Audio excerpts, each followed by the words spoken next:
आज रामनवमीच्या तुम्हा सर्वांना खूप खूप शुभेच्छा. आणि मी ही छान तयार होऊन निघाली आहे मंदिरात राम जन्मोत्सवाचा कार्यक्रम आहे त्यासाठी.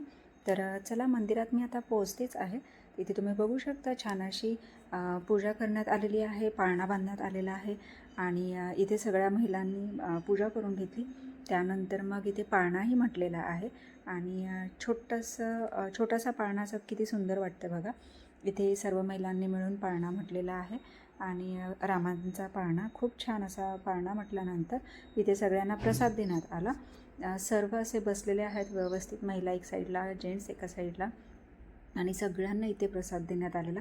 प्रसादामध्ये खूप काही वेगवेगळे म्हणजे प्रसादाचे प्रकार होते, तर ते सर्वांनी घेतले आणि लगेचच संध्याकाळी कार्यक्रम होते मुलांचे डान्सचे आणि इथे छोट्या मुलांनी याच्यामध्ये सहभाग घेतला होता आणि खूप चांगल्या प्रकारे डान्सही केला.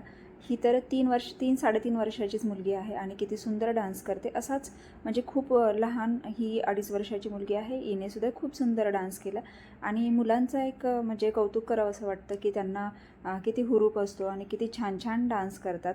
एवढ्याशा वयासुद्धा किती सुंदर हालतात आणि मस्त असा हा डान्स केलेला आहे आणि मोठ्या मुलींनीसुद्धा खूप छान डान्स केलेला आहे. आणि रामनवमीनिमित्त कार्यक्रम ठेवण्यात आलेला, त्याच्यामुळे मग अचानक नियोजन झालेलं, तरी पण म्हणजे सुंदर असा हा डान्स आणि असा हा कार्यक्रम झालेला आहे.